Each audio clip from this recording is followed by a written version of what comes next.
मुरादाबाद के थाना ठाकुरद्वारा क्षेत्र अंतर्गत एक गांव में प्रेमी ने अपनी प्रेमिका की गला दबाकर उसकी हत्या कर दी। बताया जा रहा है कि 6 दिन बाद दोनों की शादी होने वाली थी। ऐसे में युवक ने उसे बुलाकर ये कहा कि मैं तुम्हें शॉपिंग कराता हूं। शॉपिंग के बहाने ले गया युवक ने उसका गला दबाकर हत्या कर दी। उत्तर प्रदेश के मुरादाबाद के कोतवाली ठाकुरद्वारा इलाके के सुरजन नगर में रहने वाले जितिन ने अपनी होने वाली पत्नी मीनाक्षी को शादी के लिए कपड़े पसंद करने के बहाने बुलाया और फिर उसकी गला दबाकर हत्या कर शव सड़क किनारे डालकर वहां से फरार हो गया। सड़क किनारे अज्ञात शव मिलने की सूचना पर मौके पर पहुंची पुलिस टीम ने जब शव की शिनाख्त आसपास के लोगों से कराई तो जानकारी मिली कि शव मदन लाल की बेटी मीनाक्षी का है और मीनाक्षी की 6 दिन बाद शादी है। शव मिलने की सूचना पर मौके पर पहुंचे परिजनों का अपनी बेटी का शव देखकर रो रो कर बुरा हाल हो गया। जिस घर में 6 दिन बाद शादी की शहनाई बजनी थी, अब वहां मातम पसर चुका था। पुलिस ने मीनाक्षी का शव पोस्टमार्टम के लिए भेजकर जब इस मामले में छानबीन शुरू की तो पता चला कि मीनाक्षी का गांव के ही रहने वाले युवक जितिन से प्रेम प्रसंग था और दोनों ही के परिजनों की रजामंदी से शादी में तय हो गई थी। 14 जून को जितिन ने मीनाक्षी को शादी में पहनने वाली शेरवानी पसंद करने के लिए मुरादाबाद तक साथ चलने के लिए बुलाया था। परिजनों ने भी मीनाक्षी को बिना किसी झिझक के होने वाले पति जितिन के साथ मुरादाबाद जाने की इजाजत दे दी, लेकिन दोपहर में जितिन तो घर वापस आ गया लेकिन मीनाक्षी घर वापस नहीं आई। तब परिजनों ने मीनाक्षी को सभी जगह तलाश किया। इसी दौरान मीनाक्षी के पिता मदन पाल को जानकारी मिली कि उनकी बेटी मीनाक्षी का शव सड़क किनारे मिला है। शव मिलने की सूचना पर परिजन मौके पर पहुंचे और शव की शिनाख्त की। लड़की की शादी थी, दहेज के चक्कर में उन्होंने डेट करी है। किसने? लड़के ने, उसके परिवार ने, पूरे ने। उसकी बहन भी थी, जीजा भी थे। जीजा का क्या नाम है लड़की उसका?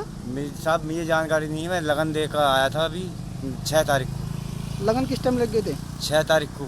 6 तारीख को? हाँ, 6 जून को। 6 जून को 20 का मंडा था। तो 20 का मतलब बारात आ रही थी? 20 को बारात आ रही थी। मैं चिट्ठी बांटता फिर रहा था। चिट्ठी बारात कौन से गाँव से आ रही थी? ये कालागढ़ से। तो फिर क्या हुआ? ये आए, लड़का ने फ़ोन करा कि टीना है को आ जा, कपड़े तेरे लिए भी खरीदने हैं हमें और अपने लिए भी। अब कपड़े दिवा दे, अपने तू भी ले दे अपनी पसंद के, मेरे भी ले दूँगा। तो फिर पता चला कि शाम के टाइम जब मैं नोट के अपना चिट्ठी लेकर आया हूँ तो लड़की की डेट गांव के बाहर सड़क पर पड़ी हुई मिली। गांव से कितनी दूर? यही गांव से 100 मीटर दूर। अच्छा, तो आपने पुलिस में रिपोर्ट कराई? नहीं, मैंने आग रोक के मोटरसाइकिल देखा जी। भीड़ लग रही थी। गांव वाले कोई भी न्यूज़ नहीं बताने को तैयार था कि उसकी लड़की है, क्या है। पहचानने में नहीं आ रही थी।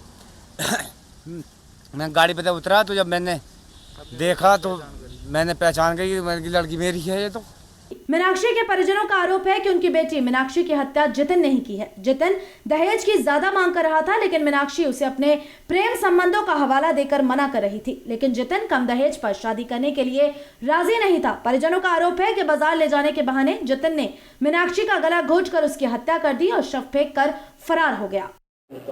ये थाना क्षेत्र ठाकुरद्वारा में सुरजन नगर डिलारी मार्ग पर कल एक युवती का शव बरामद हुआ। जानकारी करने पर उसके परिजन आ गए और उनके द्वारा इस आशय का तहरीर दिया गया कि जिस युवक से इसकी शादी होने वाली थी वही युवक इसको बुला करके ले गया था कुछ खरीदारी करने के उद्देश्य से, और इसी के द्वारा मार करके इसको फेंक दिया गया है। विवेचना से यह तथ्य प्रकाश में आया कि दोनों की शादी तय थी और किसी कारणवश नाराजगी की वजह से जितिन ने उसकी गला घोंट करके हत्या करके सड़क के किनारे उसके शव को फेंक दिया। जितिन की गिरफ्तारी हो चुकी है। शेष वैधानिक कार्रवाई की जा रही है। जो मृतक और आरोपी के बीच में क्या रिलेशन था और कब शादी होने वाली थी? ये शादी अभी आगामी 20 जून को होने वाली थी और ये लोग आपस में इनकी शादी तय हो चुकी थी। अब किसी अज्ञात कारण के वजह से, जैसा कि लड़के के द्वारा बताया गया कि मतलब वो शादी नहीं करना चाहता था, पारिवारिक मजबूरी थी, क्या थी, ये विवेचना का विषय है, लेकिन उसके द्वारा ये हत्या कारित की गई है और उसकी गिरफ्तारी सुनिश्चित कर ली गई है।